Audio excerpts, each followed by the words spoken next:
Tayong papanigan dahil bilang tayo po ay nasa Committee ng Public Information, ang gusto po natin maintindihan ng taong bayan ang posisyon ng bawat isa. Magandang araw at ito po ang ating panibagong update. Mga kababayan, hinangaan ng publiko itong si Senator Robin Padilla dahil sa pagiging patas sa nangyaring pagdinig sa Senado sa umano'y revocation nga ng prangkisa ng Isiminay at maging kontraman o pabor sa revocation nitong Isiminay o prangkisa ng Isiminay ay binigyan ng pagkakataon ni Senator Robin Padilla na makapagsalita at ayon nga sa kanya, hindi kailangan mag-away-away at pagbigyan umano ang bawat isa na makapagsalita. At dito nga, nasabi ng Isiminay News Channel na sa Senado, nakamit nila ang patas na pagdinig at nabigyan sila ng pagkakataon na makapagsalita, makapagpaliwanag na walang pumipigil. Hindi kagaya umano sa ginawa ng House of Representatives. Ang bawat isa. Wala po tayong papanigan dahil bilang tayo po ay nasa Committee ng Public Information, ang gusto po natin maintindihan ng taong bayan ang posisyon ng bawat isa. Sapagkat malungkot man po aminin, pero talagang yan po ang nangyayari ngayon. Hindi rin po natin makontrol ang mga tinatawag nating na mga trolls, yung mga bayad, ng mga vloggers, na iba't iba na pong impormasyon ang nakakarating sa taong bayan. Hindi po maganda na wala tayong opisyal na pahayag. Hindi po dapat tayo pumapayag na iiwan na lamang natin sa mga vloggers ang isang napakasensitibong bagay, lalo na kapag may kinalaman na po sa kalayaan natin. Hindi po pwede. Kailangan po natin maging responsable tayo. Kaya ito po, itong konsultasyon nito ay marinig po ang bawat isa at maintindihan po ng ating kababayan kung saan po nagmumula at matatapos itong issue na to. The honorable members of the Committee of the Public Information and Mass Media, fellow public servants, distinguished guests, magandang umaga po muli sa ating lahat. The Commission on Human Rights would like to emphasize the significance of freedom of expression. Freedom of expression is not just a fundamental human rights. It is the lifeblood that nourishes healthy and vibrant societies. It encompasses the right to information, which allows for individuals to independently form opinions and ideas crucial for a democratic society. Media freedom is an integral part of the right to freedom of expression. It enables the public to seek and receive information and ideas, make well-informed choices in all areas of life, form political, economic, social, to cultural ones, participate in public affairs, and positively contribute to the well-being of society. The right to freedom of expression and media freedom is protected under Article 19 of the Universal Declaration of Human Rights and the International Covenant on the Civil and Political Rights. It requires that states guarantee everyone the right to freedom of expression, which includes the freedom to seek, receive, and impart information and ideas of all kinds, regardless of frontiers, either orally, in writing, in print, in the form of art, or through any other media of his choice. As such, the freedom of expression encompasses on one hand the right of the public to receive a wide variety of information provided by the media, and on the other hand, the journalist's right to seek and convey information as well as access information on public affairs.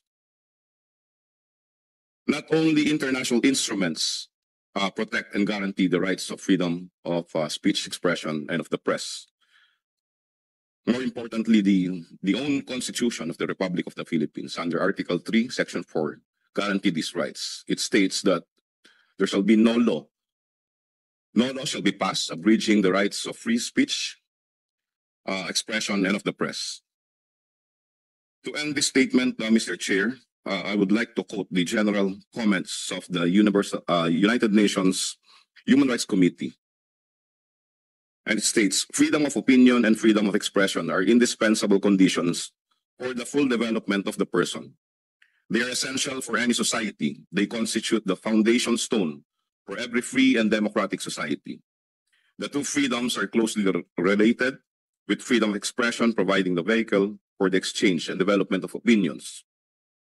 Freedom of expression is a necessary condition for the realization of the principles of transparency and accountability that are in turn essential for the promotion and protection of human rights.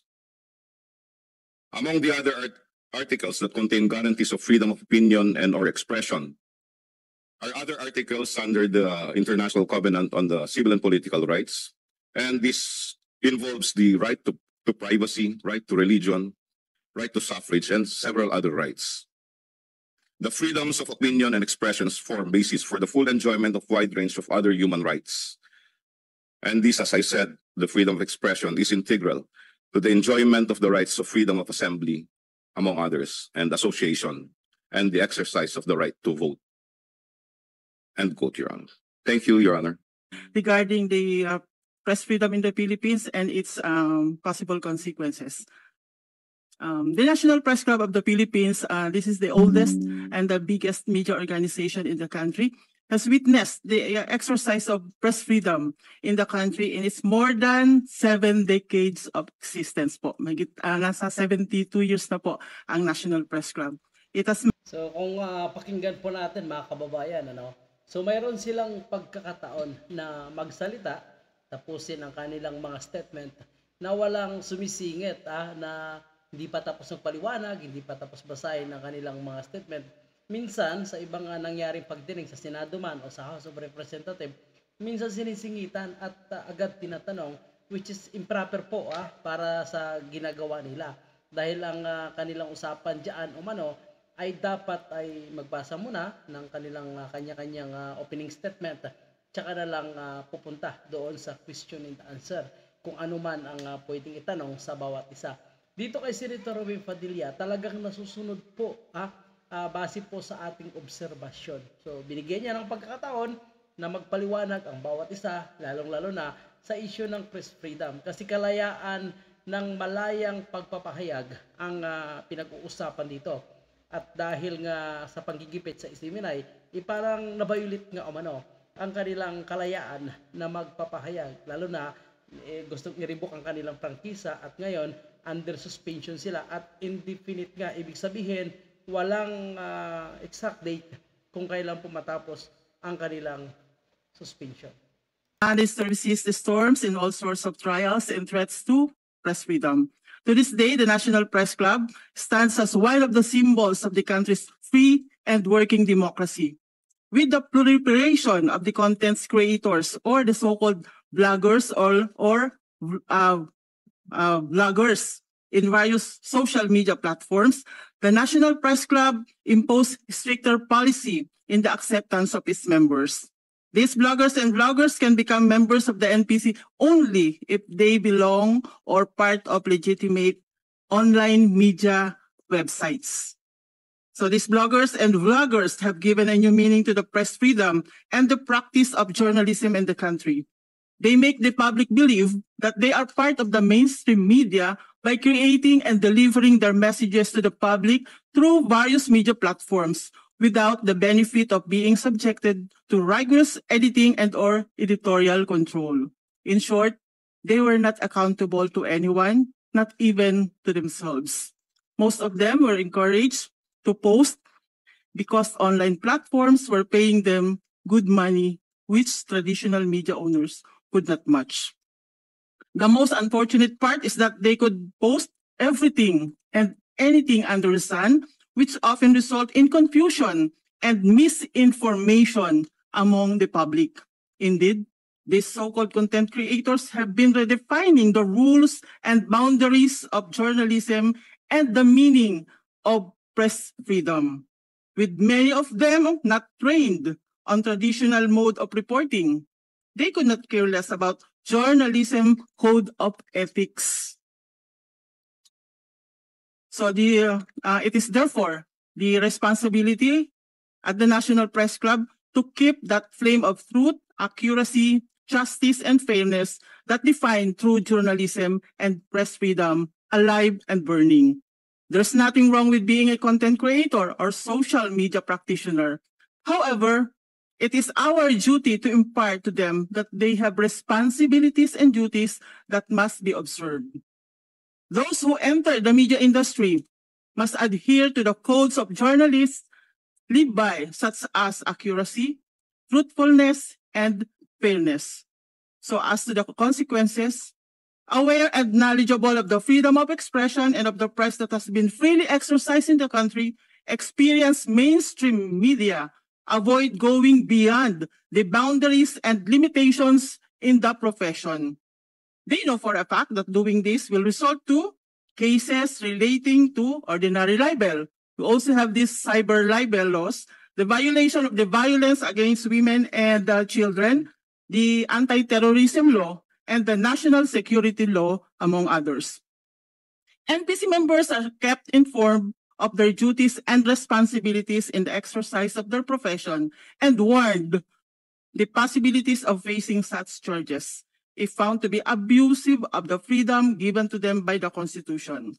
The 1987 Constitution, especially the Bill of Rights, Article 3, Section 4, states that no law shall be passed abridging the freedom of speech, of expression, and of the press, or the right of the people peaceably to assemble and petition the government to be amended or strengthened to contain abuses of press. Ang tanong niyo po, yung mga freedoms guaranteed under the Constitution, under the Bill of Rights, no? Caveat doon is that you can do what you want, but do no harm to others. So, the Constitution is supposed to guarantee that there is that working relationship or that harmonious relationship in society. That's why you have all of these basic rights. The moment mawala yung isang right, isang freedom of, say, yung separation of church and state, yung freedom of the press, no? Then it makes the citizen insecure. Kailangan secure ang ang mamamayan.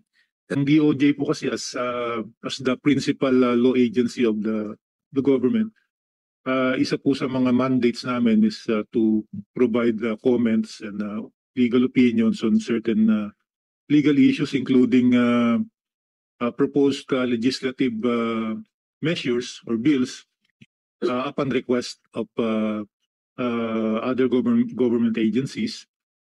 And so if in the event that there is a proposed bill that is transmitted to us for comments, we will be ready to provide comments and opinions.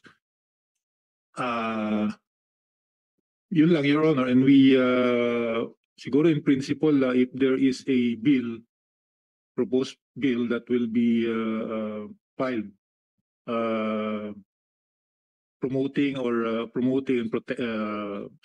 strengthening the protection and the promotion of press freedom, the DOJ in principle will welcome it, welcome it and support it.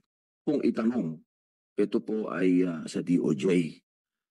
Ang pag-ere po ba ng religious shows at panonood nito, masasabi po ba natin na ito ay kabilang sa pag-practice ng religion?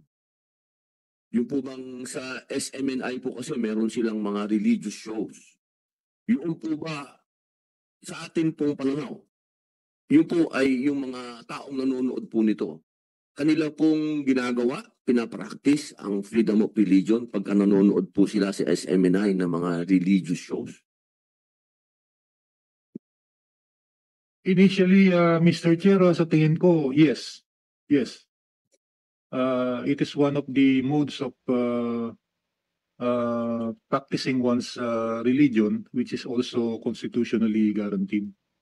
So yan po ang isa sa tinanong po ni Senator Robin Padilla dahil hindi umano kinonsidera ng House of Representatives sa kanilang pagrekomenda dito sa NTC itong suspension nga ng buong network which is ang SMNI, which is ang nakitaan lang umano ng paglabag ay dalawang programa lamang. Isa nga po ay itong Laban Kasama ang Bayan kung saan na itanong nga po ni Ka-Eric kung totoo nga ba na 1.8 billion itong travel fund ni House Speaker Martin Romualdez at dito umano ay nagpakalat ng fake news itong si Ka-Eric. At pangalawa naman itong kay dating Pangulong Digong kung saan ang pinalabas na Manila ay binantaan umano ni dating Pangulong Digong itong si Congressman Franz Castro.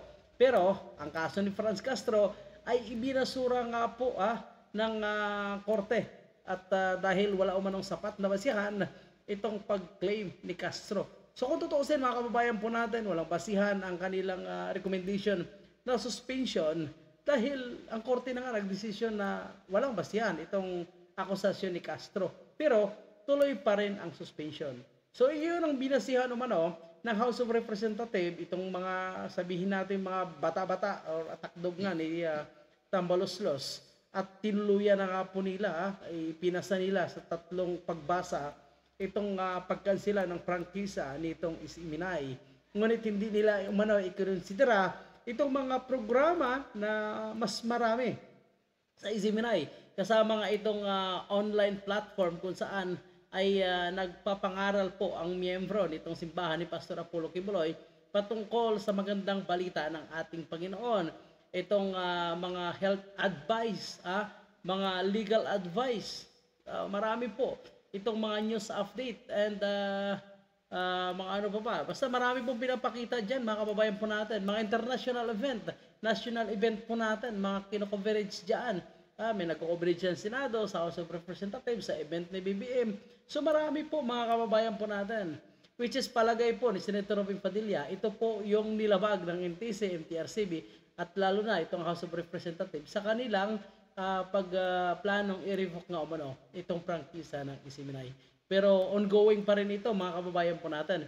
Kasi kung sa House of Representatives, pasado na, ngayon sa Senado po ay sinabi ng mga senador na hindi ito priority, itong revocation ng prangkisa ng Isiminay. Kasi matandaan po natin sa naganap po na press conference ni Senator Villanueva ay sinabi niya na hindi kasama sa priority itong pagkansela ng prangkisa ng Isiminay at naniniwala umano siya na dapat magkaroon ng patas na pagdinig or patas na treatment patungkol po dito sa usapin ng prangkisa ng Isiminay. So dismayado po itong mga nagtutulak po dito na tuluyan ng tanggalan ng prangkisa itong Isiminay dahil ang kanilang kagustuhan ay mukhang hindi susundin nga po ng Senado dahil mas marami umano silang priority at itong Isiminay, first time umano ito mga kababayan po natin na nangyari na ang isang network na ongoing po ang kanyang license is ibabakan sila. So first time umano ito mga kababayan po natin. So halata umano na siya itong Isiminay ay napolitika nga. Alam naman natin kung anong pinakarason siguro. Siyempre dito nakakapagsalita itong si dating Pangulong Digong. Dito po malaya sila na magbibigay ng kanilang komento, opinion dito sa Isiminay na walang takot at hindi nababayaran ng kung sino mang politiko umano mga kababayan po natin. Kaya minsan masasabi po natin na dito lang po tayo nakakuha ng legit na balita na minsan ang ibang balita na nasa kanila ay hindi pinapalabas sa ibang mainstream media dahil alam naman po natin kung sino po ang kanilang pinapaboran. So mga kababayan po natin, nagpapasalamat po ang ating mga kababayan na umaasa at naniniwala sa malayang pamamahayag, malayang makapagsalita kung ano man po ang dapat natin sabihin basta wala po tayong naperwisyo o nasaktan, wala po tayong napagsabihan ng mga live loss mga kababayan po natin. So, congratulations kay Senator Robin Padilla dahil nakita po natin ang galing po, napaka-smart na ang nangyari pagdinig dito sa Senado patungkol sa issue nitong Isiminay. So, maraming salamat po. Comment na po para sa inyong personal na komento at opinion patungkol sa issue.